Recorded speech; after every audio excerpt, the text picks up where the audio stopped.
చేతిలో సామాజిక అస్త్రం నెంబర్ వన్ నెంబర్ వన్. కాదండి వీరారెడ్డి గారు, ఆయన ఏమన్నాడు చూడండి ఒకసారి. మీరు ఎన్ని చెబుతున్నారు మీ నోటితో, ఏది ఆయన దెబ్బలు కొట్టినాయేమో ఆయన ఆల్రెడీ పోలీసు వాళ్ళు చెప్పాడు, ఎమ్మెల్సీ అయింది, ఏం లేకపోతే దెబ్బలు లేకపోతే అవుతాయి అంటున్నారు. అది కనపడుతుంది. మీరు చెప్పేది మీకు నిజమైతే వీడియో చేయించమని అంటున్నారు. అది ఒకసారి ప్లే చేయండి అయ్యా. దానికి ఆయన ఏమంటున్నాడు, ఈ వీడియో ఏదో దాచిపెట్టి, నా వీడియోలు ఏమున్నాయా పబ్లిక్లో పెట్టేది ఉండే, నువ్వు నా వీడియోలు ఏముంటే పబ్లిక్లో పెట్టు. నేను దాపరికం లేని వాడిని, ఎక్కడ పోయినా ఇట్లనే పోతా. భగవంతుడి అనుగ్రహంతో నేను ఇలా ఉన్నాను. రావణాసుడు ముందు ఆంజనేయ స్వామి ఒకడు పోయాడు, ఒక్కడే ఆంజనేయ స్వామి. రావణుడు ముందు చెప్తున్నాడు, న రావణ సహస్రం మే యుద్ధే ప్రతి. దానికి ఆయన ఏమంటున్నాడు, ఈ వీడియో ఏదో దాచిపెట్టి, నా వీడియోలు ఏమున్నాయా పబ్లిక్లో పెట్టేది ఉండే, నువ్వు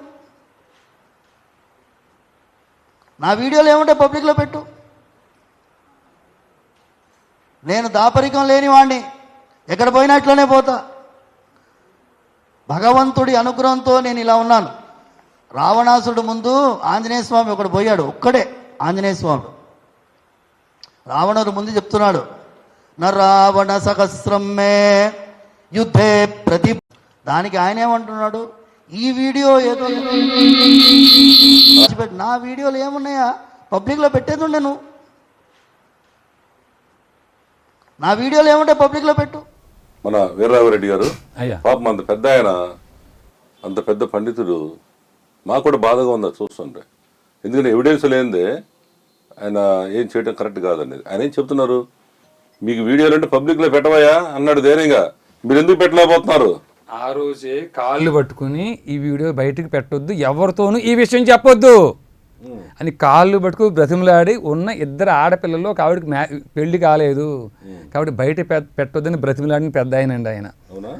మేము మొట్టమొదటిసారి ఆయన కలిసినప్పుడు గుర్రం రాఘవేంద్ర అనే వ్యక్తికి మాకు సమయం ఇచ్చి, రేపు ఉదయం 11 గంటలకు రమ్మని సమయం ఇచ్చి, మమ్మల్ని రమ్మని అరగంట సేపు ఆయన మాకు ఉపన్యాసం చెప్పి, మేము 10 నిమిషాలు చెప్తాం వినండి అంటే నాకు సమయం లేదనేసాడు ఆయన. అయ్యా మీరు సమయం ఇచ్చారు, మేము వచ్చామండి, మీకు సమయం లేకపోతే ఇంకోసారి వద్దాం కదా అంటే, నేను చెప్పలే, మీకు రాఘవేంద్ర అబద్ధం చెప్పాడు అని అప్పుడే అబద్ధం ఆడేసిన వ్యక్తి అండి ఆయన. రాఘవేంద్ర అబ్బాయి బయటకు వచ్చాక, అన్న చూడండి వాట్సాప్లో ఆయన టైము 11 o'clock అని పెడితేనే మీకు చెప్పాను అన్న నేను అని చెప్పేసి, ఆ గుర్రం రాఘవేంద్ర అనే వ్యక్తి ఆ గుడి బయటకు వచ్చాక మాకు చూపించారు. అక్కడ మేము 5 మంది ఉన్నామండి. అక్కడ ఏదో ఒక 10 సంవత్సరం క్రితం ఆయన ఫస్ట్ టైం వెళ్ళినప్పుడు. తెలుసు అండి, తెలుసు. ఆయనకి అబద్ధాలు చెప్పడం అలవాటు ఉందేమో అని అనిపిస్తుంది ఇప్పుడు ఆ మాటలు వింటుంటే. రెండోది, బయట పెట్టేది ఉండే పెట్టు అని చాలా చక్కగా అంటున్నారండి. చాలా సంతోషం. ఒక రకంగా ఆయన అన్న మాటల్లో మాది కూడా ఒక తప్పు ఉందండి.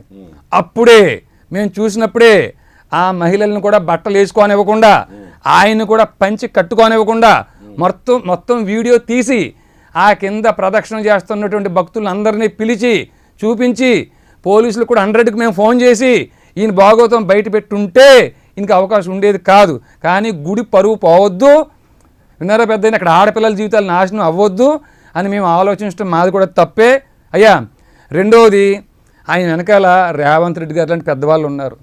కేసు అంటే ఇక్కడ సంఘటన 7వ తేదీన జరిగితే 8వ తేదీ ఉదయం కేసు పెట్టారండి. ఉదాహరణకి ఈ కేసు ఫైల్ అయిన తర్వాత వాళ్ళు పూర్తి స్థాయిలో విచారణ జరపవచ్చు, ఇబ్బంది ఏమీ లేదండి. కానీ రేవంత్ రెడ్డి గారు మాట ఇచ్చేశారు, డీజీపీ గారికి ఆదేశాలు ఇచ్చేసాం, మీకేం భయం లేదు అని చెప్పేశారు. అంటే ఆ రేవంత్ రెడ్డి గారిని కూడా ఆయన అలా వాడుకున్నారు, ముఖ్యమంత్రి గారిని కూడా అలా వాడుకున్నాడండి ఆయన.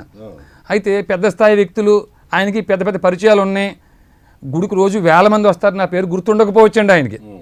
పెద్ద స్థాయిలో ఉన్న వ్యక్తి అబద్ధం చెప్తాడు, అలాంటి పనులు చేస్తారని మేము అనుకోలేదు, ఊహించలేదు. ఒకవేళ బయలాజికల్ నీడ్ అలాంటి పనులు చేసినా, వేరు ఎక్కడో ప్రాంతంలో చేసుకున్నా మనకి బాధ ఉండేది కాదు. గుళ్ళు ఎలా చేస్తున్నాడు ఈయన అని చెప్పేసి మాకు బాధ అనిపించింది. ఇప్పుడు వారు కూడా చెప్తుంది ఏంటంటే, ఆయనకి మీకు ఏ గొడవలు లేవు, వ్యక్తిగతంగా ఆస్తిగా గొడవలు లేవు ఏమండి. కేవలం ఆయన ఏమంటున్నాడంటే, రామరాజ్యానికి నువ్వు సహకరించు, దానికి సంబంధించిన నిధి ఏర్పాటు చేయని చెప్పి వెళ్ళారండి అంటున్నాడు. దానికి ఎంత గొడవ జరగాల్సిన కొట్టాల్సిన పని లేదు. నిన్న కూడా మన లైవ్లో పెద్ద కోగుండ సత్యం గారు, ఒక హైకోర్టు అడ్వకేట్ గారు అదే మాట చెప్పారు.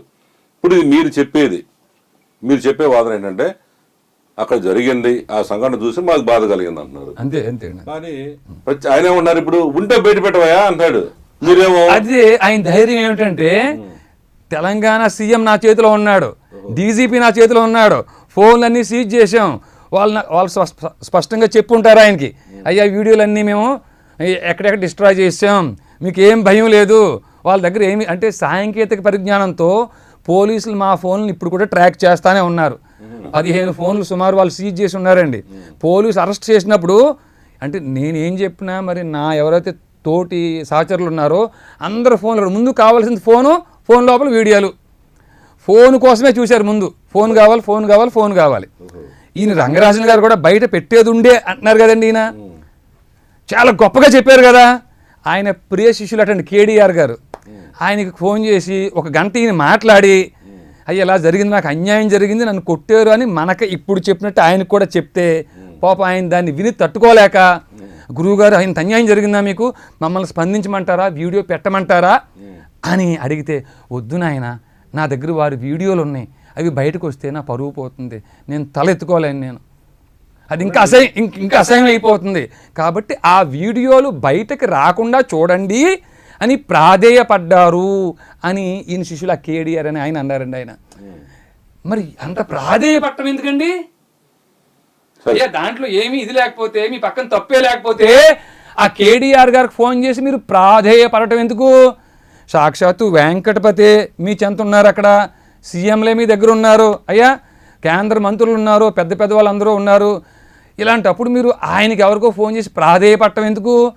మీరు హైందవ సంఘాల వాళ్ళందరికీ ఫోన్ చేశారు, వీడియోలు బయటకు రావద్దని ప్రాధేయపడ్డారు. ఇప్పుడు పోలీసులను వాడుకుని ఫోన్లన్నీ సీజ్ చేసి ఇంకా ఏమీ బయటకు రావు, అంతా డిస్ట్రాయ్ అయిపోయిందని అనుకుని ఇప్పుడు ఏమంటారండి, ఆయన ఉంటే బయట పెట్టండి అంటారండి. అక్కడేం చేశారు, కాలు పట్టుకున్నాడండి.